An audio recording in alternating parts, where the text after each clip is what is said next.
ਜੈਕਾਰਾ ਸਤਿਗੁਰੂ ਮਹਾਰਾਜ ਜੀ ਦਾ ਬੋਲ ਸਾਚੇ ਦਰਬਾਰ ਕੀ ਜੈ। ਸੰਤਾਂ ਦਾ ਸੰਗ ਬੜੇ ਭਾਗਾਂ ਨਾਲ ਮਿਲਦਾ, ਸੰਤਾਂ ਦਾ ਸੰਗ ਬੜੇ ਭਾਗਾਂ ਨਾਲ ਮਿਲਦਾ।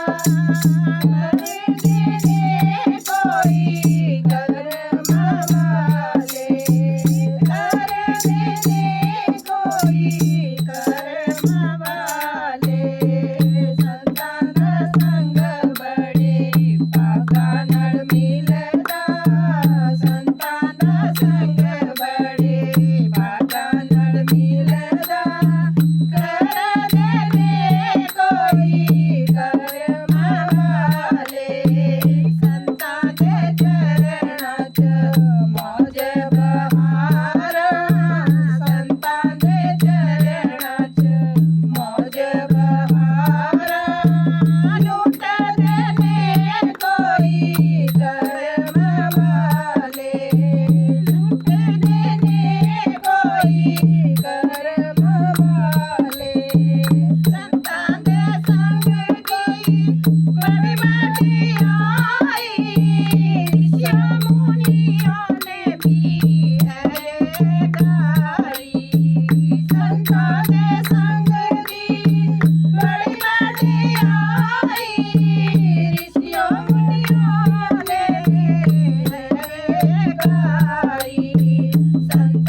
ਮਹਾਰਾਜ ਜੀ ਦਾ ਬੋਲ ਸੱਚੇ ਦਰਬਾਰ ਕੀ ਜੈ।